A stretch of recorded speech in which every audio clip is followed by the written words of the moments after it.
Assalamualaikum warahmatullahi wabarakatuh. Sebelumnya izin memperkenalkan diri, nama aku Altain Fakira, kelas 10-3. Pada kesempatan kali ini, aku akan menceritakan tentang perjalanan Sunan Kalijaga. Sebelumnya, tentunya kalian udah tahu dong, 9 nama Wali Songo. Nah, pada kesempatan kali ini aku akan menceritakan salah satu sunan, yaitu Sunan Kalijaga. Kalian tahu gak sih, ternyata Sunan Kalijaga itu adalah ayahanda dari Sunan Muria. Nah, Sunan Kalijaga juga terkenal karena dakwahnya yang memadukan unsur Islam dan budaya masyarakat Jawa. Nah, jadi sekarang aku bakal ceritain tentang perjalanan Sunan Kalijaga.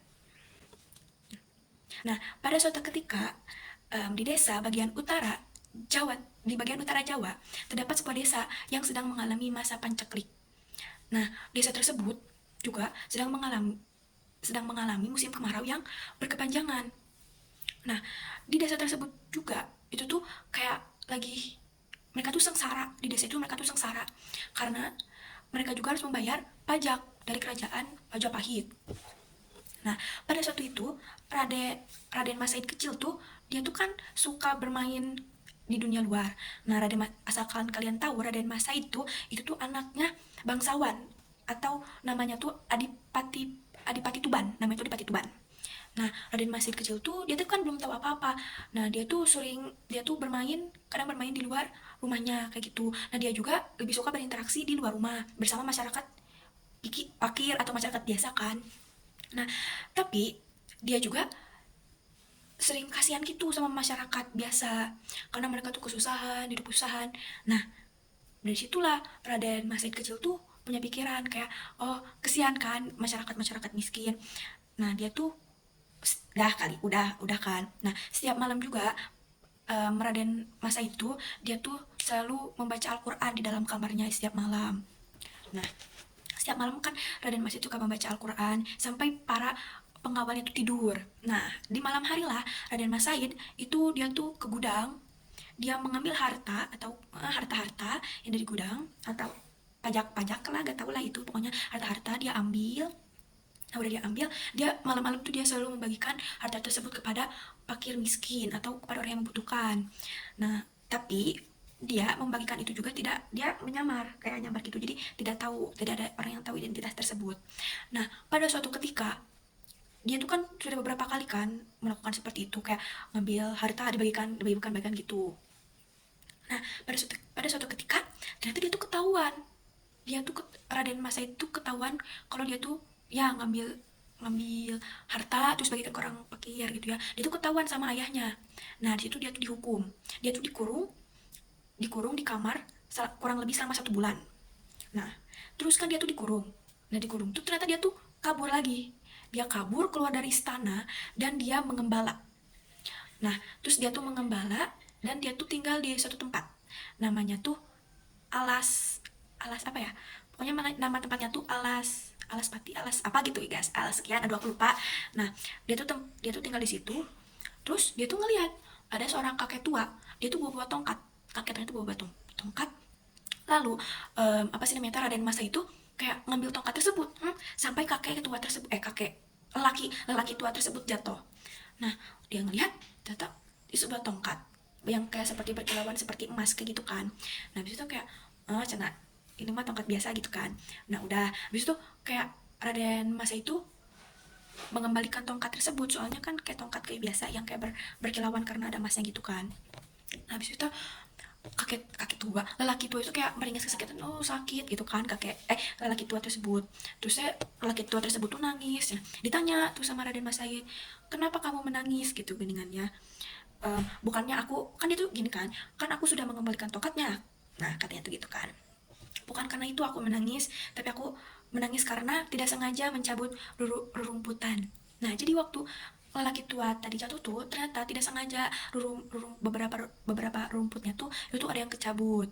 Nah, lelaki tua itu kayak merasa apa ya, merasa bersalah soalnya rumputnya tidak bersalah dia cabut gitu.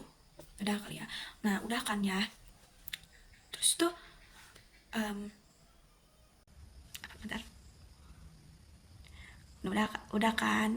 Dah habis itu tuh lelaki tersebut tuh dia tuh duduk, kan udah diambil kan.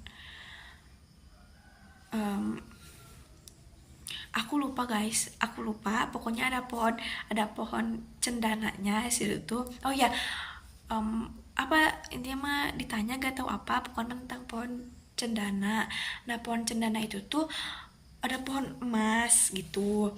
Terus teh kan dia tuh kan ditanya nih ya sama sama lelaki, lelaki tua teh, apa gitu ya, aduh aku lupa, pokoknya gitu.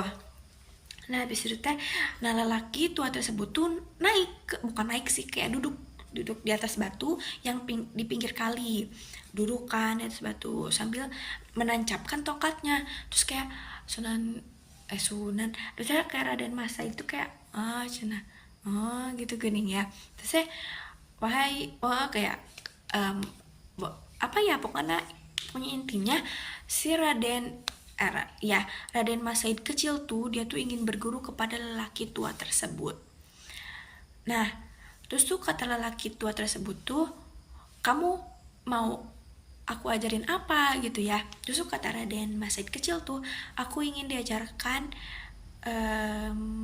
agama, tentang agama Islam mungkin ya. Nah habis itu lelaki tua tersebut tuh nyuruh Raden Mas Said, ya udah kamu jaga tongkat ini. Ini intinya mah kayak tungguin aku kembali ke tempat ini lagi gitu. Nah udah tuh kan Raden Raden Mas Said itu dia tuh diam dah kali ya. Terus tuh dia tuh terus tuh si lelaki tua itu tuh pergi.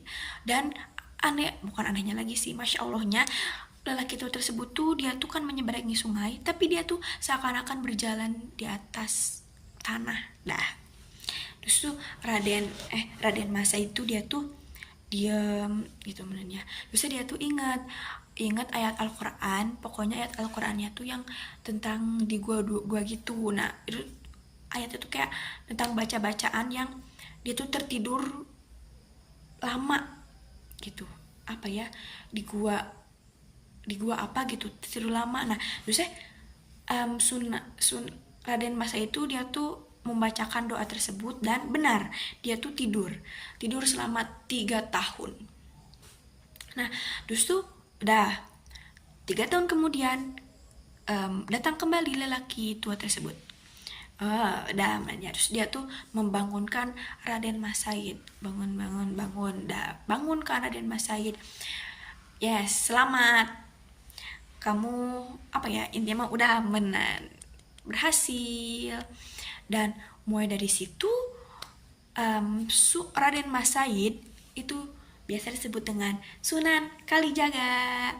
Nah terus juga sebelumnya kenapa beliau itu menjadi sunan, karena menurut oke guys, kalian tahu gak siapa lelaki tua tersebut? Nah laki-laki tua tersebut adalah Sunan Bonang. Itu gitu guys ceritanya. Nah habis itu tuh udah kan Sunan Kalijaga tuh dia tuh kembali misalkan gitu, dan itu sudah menjadi, dan dia tuh diangkat menjadi waliullah karena apa sih, karena ilmunya yang sudah tinggi gitu ceritanya. Maaf ya guys kalau ceritanya rada kurang, soalnya